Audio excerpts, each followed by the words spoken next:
Olá, começa agora mais um Mundo Acadêmico e neste programa você vai conferir os destaques do segundo Encontro Regional de Administração e Recursos Humanos que aconteceu aqui na FIB, logo após o intervalo.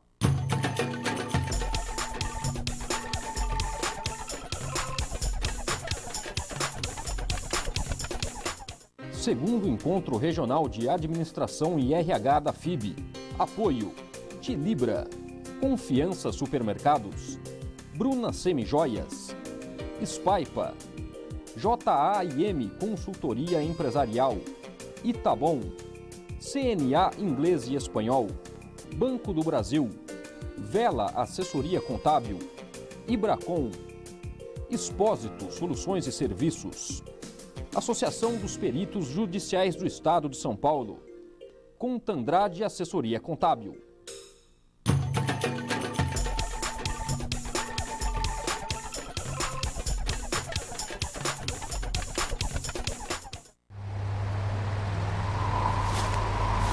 Pós-graduação FIB, muito mais peso para o seu currículo.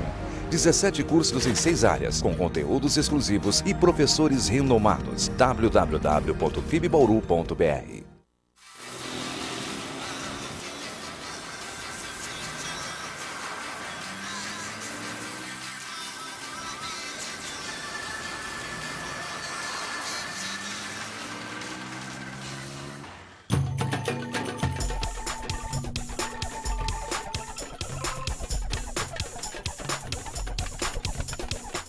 Segundo Encontro Regional de Administração e RH da FIB.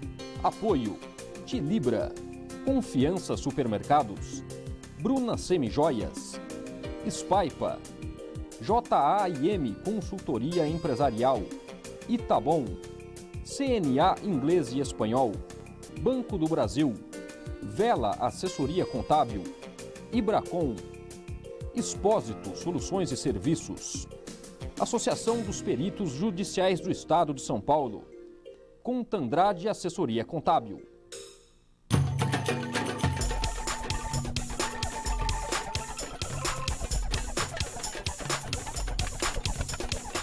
Estamos de volta com o Mundo Acadêmico e neste programa o nosso tema é o segundo Encontro Regional de Administração e Recursos Humanos que acontece aqui nas Faculdades Integradas de Bauru, a FIB. E agora eu tenho a oportunidade de conversar com José Antônio Marise, ele que é ex-prefeito de Lençóis Paulista por 2 mandatos e atual diretor do Serviço Autônomo de Água e Esgoto daquela cidade. Marise, muito obrigado pela sua presença aqui no Mundo Acadêmico. Eu que agradeço essa oportunidade, é uma alegria muito grande estar aqui entre vocês. Bom, o nosso tema aqui é a questão das boas práticas na administração pública. Vamos começar do básico. O que é o administrar o bem público? Eu posso falar da minha experiência enquanto vereador, enquanto prefeito municipal, principalmente meus 8 anos como prefeito do município da minha cidade. Eu sempre digo que a administração pública, principalmente um prefeito, ele tem um desafio a mais do que qualquer outro administrador. Ele tem que ter a preocupação no seu dia a dia de compatibilizar o viés político e o viés técnico-administrativo da sua administração. Então, esse exige um pouco mais do eleito. Bom, essa questão mesmo do balanço, né? A administração privada, ela é mais simples, ela é mais ágil, né? A questão da administração pública, você tem diversas amarras legais que não permite que mesmo a experiência, a boa vontade prevaleça sempre na questão da administração de uma prefeitura, mesmo de uma câmara. Como que é equilibrar? Quais são essas amarras que você consegue enxergar na administração pública? Sempre se diz o seguinte, que o administrador privado, ele faz tudo o que a lei não proíbe, enquanto que o administrador público só faz aquilo que a lei permite que ele faça. E como você disse, nós temos uma legislação que é necessária, mas ela é burocrática. Um exemplo muito simples, numa administração privada, se você deseja comprar um carro, você resolve isso em 3 ou 4 telefonemas. Na administração pública você demora no mínimo 30 dias para comprar um carro. Então você tem todo um processo licitatório, né, que tem que ser obrigatoriamente cumprido. O prefeito, ele é intensamente fiscalizado pela Câmara Municipal, pela Promotoria Pública, pelo Tribunal de Contas. Então, é um pouco mais complicado ser administrador público. Bom, a gente vê aqui a questão das grandes empresas com 1.000, 2.000, 3.000 funcionários. Se a gente conseguir traçar um paralelo para a administração pública, nós temos a Prefeitura de Bauru com por volta de 5.000 funcionários. É uma grande, vamos dizer, empresa para ser administrada. Como que é trabalhar com essa grandiosidade de pessoas? Porque a gente sabe que administrar também é liderar pessoas. Você tem as diversas diretorias, as secretarias, pensando numa questão mais pública, e você tem que conseguir trabalhar com todo mundo. Alguns são funcionários de carreira, os cargos eletivos, as pessoas estão ali de passagem. Como que é trabalhar nesse contexto? Bem, eu digo sempre que a prefeitura, que é a minha experiência, é uma grande empresa prestadora de serviços. Nós atuamos na área de educação, na área de cultura, na área de esportes, de meio ambiente, na área de infraestrutura. Ou seja, o prefeito tem que ser realmente eclético. Ele tem que ter a preocupação de se cercar de boas pessoas. O prefeito sozinho não faz nada. O que ele pode fazer é alguma coisa errada que depois pode custar caro para a administração pública. Então a preocupação dele tem que ser realmente montar uma boa equipe.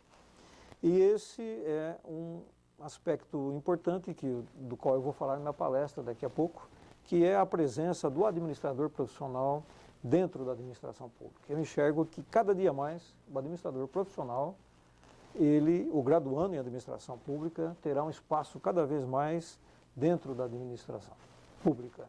E isso, pela experiência que eu tenho também de 8 anos, será altamente benéfico, porque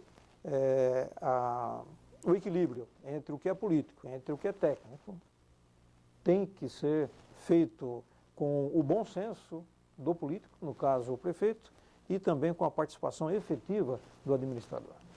Bom, e como fazer para identificar um talento para a administração pública dentro do setor privado? Tem alguma tática, alguma manha para olhar e falar assim, não, esse aqui seria um bom administrador público? Eu digo sempre o seguinte, que o administrador privado, no momento em que ele vai para a administração pública, ele tem que ter essa visão de que ele tem que ter também esse olhar político para a administração. As coisas na administração pública acontecem mais devagar, por conta da burocracia que é própria e que é necessária e que atrapalha, mas ela tem que ser encarada. Então, o administrador público não pode ser só técnico, ele tem que ter esse viés político, ou, no mínimo, conversar com o detentor do cargo político, no caso o prefeito, ou um outro cargo, para que se chegue a um consenso, um ponto de equilíbrio para a tomada de decisões.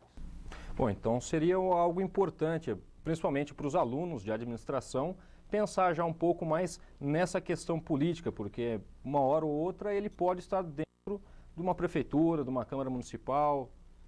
Justamente, nós vivemos hoje uma realidade bastante difícil para o prefeito. Ele é eleito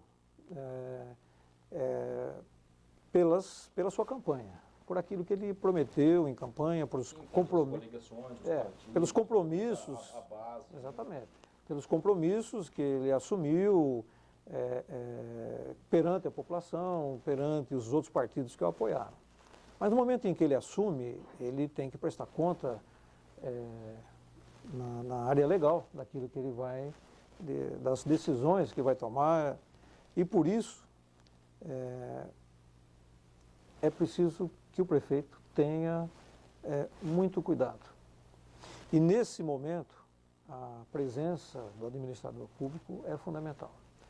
O prefeito hoje, como eu já disse, tem toda uma legislação que obriga que ele haja dentro da legalidade. Do outro lado, ele tem que cumprir os seus compromissos de campanha. Então, ele tem que ter essa habilidade e tem que ter uma equipe afinada para que isso seja possível e para que isso realmente aconteça. Vou fazer uma pergunta aqui, vou dar quase uma saia justa. O senhor acredita que uma promessa de campanha não cumprida seria quase a mesma coisa que uma propaganda enganosa? Sem dúvida. Eu acho que isso realmente é uma realidade. Felizmente, eu sou um otimista com relação a isso. Eu acredito que a democracia ela é feita com a participação de todas as pessoas. E nós só vamos aperfeiçoar o processo democrático no nosso país, e isso, de certa forma, no mundo todo, com as eleições. Não adianta nós reclamarmos do resultado da eleição quando perdemos a eleição e nem acharmos que nós somos o máximo quando nós ganhamos uma eleição. Eu acredito que a população é sábia, ela sabe tomar a decisão no momento correto. E cada vez mais eu acredito que a ética deve e tem que fazer parte da vida política. Não vale a pena você fazer uma campanha mentirosa, porque isso vai te custar muito caro depois. Então, os compromissos que você puder assumir durante a campanha são aqueles que exatamente você vai se esforçar e terá condições de cumprir durante o seu mandato. Então, existe uma palavra muito importante nessa questão, que é a ética na política. Até mesmo a questão na ética dentro da profissão do exercício das suas funções, que é um tema que eu gostaria de entrar agora, que é uma parte mais técnica. O servidor público ele tem a sua estabilidade funcional garantida por lei. Até que ponto isso é bom, até que ponto isso atrapalha? Porque na administração privada, quem não rende é demitido. A empresa não pode parar, a empresa não pode ter prejuízo devido a um funcionário, às vezes, ou mal preparado, ou talvez que age de má fé. Mas na administração pública, independente da produtividade do servidor, ele tem que ser mantido. Isso é bom ou isso é ruim? Isso, na minha concepção, é ruim. A estabilidade do servidor público, ela é necessária, mas também tem esse aspecto negativo da acomodação dentro do cargo. O caso de Lençóis Paulista, nós nos deparamos com essa realidade, com esse problema no início da nossa administração e nós optamos para resolver isso de uma forma técnica, ou seja, estabelecendo um plano de carreira, onde a pessoa vai galgando as suas posições dentro da prefeitura por merecimento e por tempo de serviço. E conseguimos nessa legislação implantar a figura da avaliação funcional. Então, os funcionários da Prefeitura de Lençóis hoje são avaliados. Aqueles que não atingem uma avaliação satisfatória, eles poderão, depois de um processo administrativo, serem demitidos. Com isso, nós fazemos justiça e, de certa forma, resolvemos um problema. Por quê? Não se pode afirmar, e isso seria uma leviandade da minha parte, dizer que todos os funcionários são acomodados. Isso não acontece. Uma pequena quantidade deles. Mas essa pequena quantidade tem a capacidade maléfica de contaminar os demais. Então você, na medida que você não consegue separar o joio do trigo, você acaba disseminando a injustiça, né? E na medida que você tem um instrumento que te permita separar e demitir os maus funcionários, acaba existindo uma sensação de justiça dentro do quadro de funcionários. Então, eu não vejo outra forma. Eu acho que a administração pública deve realmente avaliar os seus funcionários, criar condições legais para que a avaliação aconteça e possa premiar os bons funcionários e penalizar os maus funcionários. Isso aí deu muita briga com o sindicato ou nem tanta? Olha, foi um ponto bastante controvertido durante a nossa gestão. Durante a sua implantação, nós tivemos bastante resistência por conta dos funcionários, por conta de alguns vereadores, por conta do sindicato. Mas hoje, nós todos entendemos, inclusive os próprios funcionários, que foi uma medida que deu certo e que hoje é encarada com a maior naturalidade no seio do funcionalismo. Bom, acho que a principal amarra que nós temos aí na administração pública é a Lei de Responsabilidade Fiscal. Gostaria que você comentasse pela sua experiência alguns pontos positivos e negativos dessa referida lei. Eu sou fã da Lei de Responsabilidade Fiscal. Toda pessoa que se dispõe a fazer política de uma maneira séria tem que receber bem a Lei de Responsabilidade Fiscal. Aliás, meu primeiro ano de gestão, 2001, foi o primeiro ano de vigência da Lei de Responsabilidade Fiscal, que havia sido aprovada no ano anterior. Então, eu iniciei com um passivo muito grande da administração anterior tive que pagar todas essas contas e ano a ano eu tive que chegar no final do ano com o dinheiro em caixa. Isso exigiu um esforço muito grande de toda a minha equipe e exigiu mais do que isso, um diálogo muito aberto com a população da minha cidade, para que nós tivéssemos condições de explicar à população o que estava acontecendo, a existência de uma nova legislação, né, que tinha que ser cumprida. Graças a Deus nós tivemos sucesso nisso. E eu, mesmo antes da minha posse, né, a eleição é em outubro, eu já me debrucei sobre a lei de responsabilidade fiscal nesse período de outubro a dezembro, para que no dia 1º de janeiro de 2001 eu soubesse aonde eu queria pisar ou não. Fui muito cauteloso, né, e acredito que a existência da lei de responsabilidade fiscal vai fazer uma diferença muito grande na administração pública brasileira. Se nós tivéssemos tido uma lei dessa natureza, 20 ou 30 anos antes, eu tenho certeza de que o Brasil seria outro. Bom, para finalizar aqui a última pergunta, a questão da transparência na prestação de contas. Hoje, antigamente não era feita tão às claras, hoje já é uma regra um pouco mais rígida. Como que você vê essa questão, se essa prestação de contas, essa transparência influi bastante na hora do administrador público tomar alguma decisão? Sem dúvida influi, né? É o princípio constitucional da publicidade, ou seja, todo ato público todo ato da administração pública tem que ser público, a população tem que tomar conhecimento dele.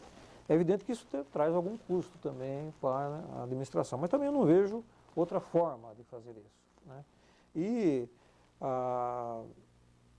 hoje, com a presença intensa da imprensa falada, da imprensa escrita, nem poderia ser de outra forma.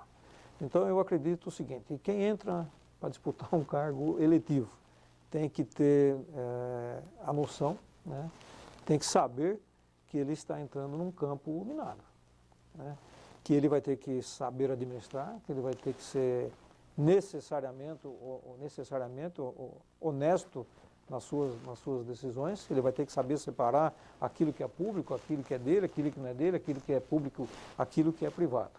E não vejo outro caminho. Como eu já disse antes, eu sou um otimista. Eu acho que a administração pública brasileira, aos poucos, vai melhorando muito o seu nível. Cada vez mais nós temos políticos salvadores da pátria, políticos demagogos, né, caudilhos, e temos mais pessoas centradas, que sabem das suas responsabilidades, têm noção exata daquilo que a legislação estabelece. E que, por isso, mantém com o eleitorado um diálogo muito mais franco. Muito obrigado, Marise, pela sua presença aqui no Mundo Acadêmico, e no próximo bloco você vai conferir uma entrevista com o Dr. Emerson Silva Ribeiro, auditor do Tribunal de Contas do Estado, que também passou aqui pelo 2º Encontro Regional de Administração e RH da FIB, logo após o intervalo.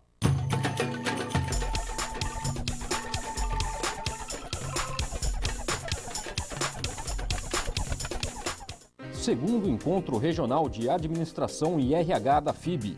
Apoio Tilibra, Confiança Supermercados, Bruna Semijoias, Spaipa, JAIM Consultoria Empresarial, Itabom, CNA Inglês e Espanhol, Banco do Brasil, Vela Assessoria Contábil, Ibracom, Expósito Soluções e Serviços, Associação dos Peritos Judiciais do Estado de São Paulo, Contandrade Assessoria Contábil.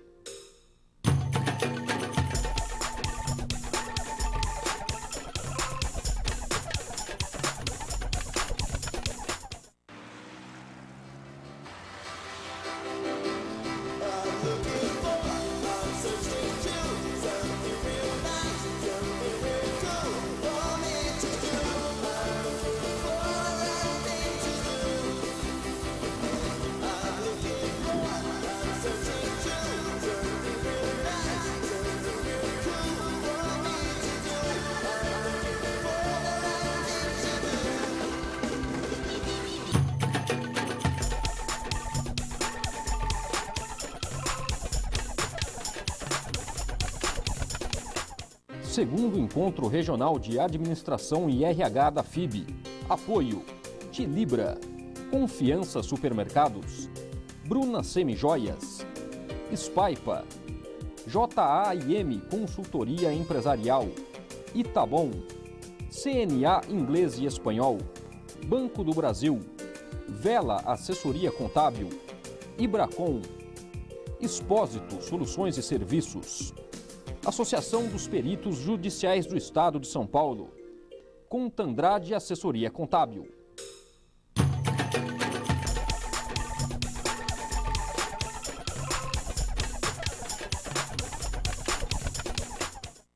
Estamos de volta com o segundo bloco deste Mundo Acadêmico e agora conversamos com o doutor Emerson Silva Ribeiro. Ele que é ex-secretário de Negócios Jurídicos da Prefeitura de Bauru e atualmente exerce o cargo de auditor do Tribunal de Contas do Estado de São Paulo, Unidade Regional Bauru. Para abrir essa primeira pergunta, nós falamos sobre os conceitos da administração pública até as figuras públicas. O que seria isso, doutor?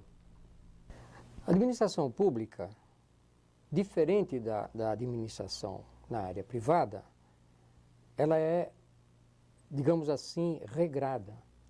Isso por quê? Porque o gestor na administração privada, ele pode fazer tudo aquilo que não seja proibido. Então, o que manda é a proibição. Não é proibido, então ele pode agir, ele pode, enfim, desenvolver qualquer ação não proibida. Já o gestor na área pública, ele tem um regramento a seguir. A área pública é totalmente regrada. Ou seja, o gestor público, ele só pode fazer o que a lei determina. É a lei quem determina as ações dentro da área pública. E, digamos assim, no setor de relações humanas, no RH, não é diferente. A gestão, digamos assim, dentro do setor de RH, ela também obedece a determinações legais. E qual que é o principal papel do gestor em recursos humanos dentro da administração pública? O principal papel do gestor na administração pública ou do gestor em RH na administração pública é exatamente verificar o cumprimento dessa legislação que rege as relações. Ele automaticamente tem que ter um conhecimento detalhado sobre o assunto que versa sobre o regime jurídico. Ele tem que conhecer o que é o regime, como funciona o regime, para desenvolver desde a admissão de pessoal, certo? A forma de admissão, a forma de se promover um concurso público para admissão, certo? Os regramentos para a edição do edital. Após a efetivação do concurso, quando do provimento, seja cargo, seja emprego, seja função, quais as formas a serem, quais as ações a serem desenvolvidas para que se promova essa admissão, essa entrada do elemento, da pessoa, digamos assim, a própria administração, certo? E bem como o próprio acompanhamento da vida do servidor durante todo o seu trabalho. Encerrando lá logicamente, hoje com a tão esperada, tão discutida aposentadoria. Bom, a questão do próprio gestor de RH que não faz um trabalho bem feito, ele apenas corre riscos ou ele coloca a municipalidade em risco também?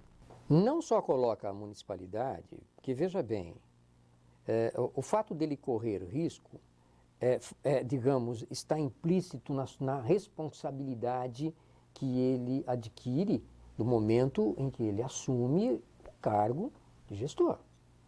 Então, essa responsabilidade, apurada a responsabilidade, ele torna-se passível de penalidades, não só penalidades, digamos assim, administrativas, mas também pecuniárias, por falhas. O Tribunal de Contas é um tribunal administrativo. Então, veja bem, ele analisa exatamente toda a entrada e saída de dinheiro público em qualquer entidade. Não importa em que esfera seja, federal, estadual, municipal, distrital, não me interessa. Em qualquer esfera, essa, digamos assim, essa movimentação de valores, ela é analisada.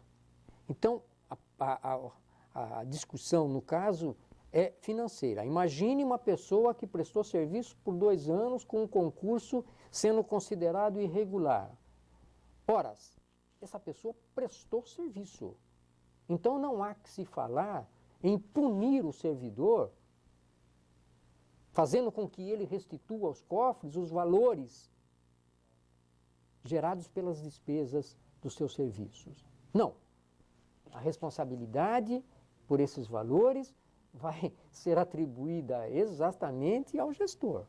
Agora, veja bem, quando nós falamos o gestor de RH, ele apenas, podemos dizer assim, ele apenas pratica atos de gestão, atos de gerenciamento de um determinado trabalho. No entanto, a responsabilidade maior é atribuída ao gestor do município, e esse sim é o senhor prefeito. Ou seja, o prefeito, ele recebe uma titulação que automaticamente define a responsabilidade dele. Ele é o ordenador de todas as despesas do município. Se ocorrer uma despesa envolvendo o setor de RH, em primeiro plano, o prefeito é o responsável. Para depois, subsidiariamente, a responsabilidade será afetar ao gestor de RH. Bom, o senhor tem uma grande experiência aí à frente do tribunal. Quais são os deslizes ou os erros mais comuns cometidos pelos gestores públicos nesse tempo que você passou dentro do Tribunal de Contas do Estado? Difícil enumerar. É difícil enumerar porque a administração pública ela é realmente abrange muitos campos. Dentro daquilo que, digamos assim, dentro da matéria específica de hoje, dentro do setor de recursos humanos, as principais, as falhas mais gritantes, é exatamente, por exemplo, a criação de cargos. Nós tivemos, há não muito tempo atrás aí, um processo junto ao tribunal, onde levantamos um erro gritante praticado pelas universidades do Estado, certo? Unesp, USP, etc., que criaram cargos através de simples resoluções dos seus reitores. Então, veja bem, cargo público, um emprego público, ele só pode ser criado por lei específica que define o cargo, a denominação do cargo, a remuneração a ser paga pelo cargo. Então, não poderia ocorrer de maneira alguma. Então, essa foi uma das mais gritantes. E o que ocorreu? Quando do levantamento verificou-se que mais de 1.000 professores há 15, 18 anos estavam trabalhando já para, digamos assim, prestando serviço para a universidade sem cargo. O senhor governador, num ato, ele teve que fazer a criação de 1.100 e poucos cargos, e esses professores tiveram que se submeter a concurso público para assumir os seus próprios cargos. A maioria, lógico, conseguiu, fez o concurso, foi aprovado, voltou para o seu cargo.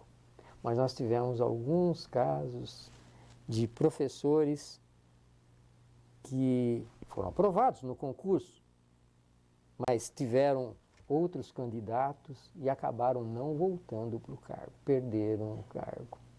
É isso aí, doutor Emerson, muito obrigado pela sua presença aqui no Mundo Acadêmico. A TV FIB agradece. Ok, eu que agradeço. E assim chegamos ao final de mais um Mundo Acadêmico. Eu agradeço a sua audiência e até o próximo programa.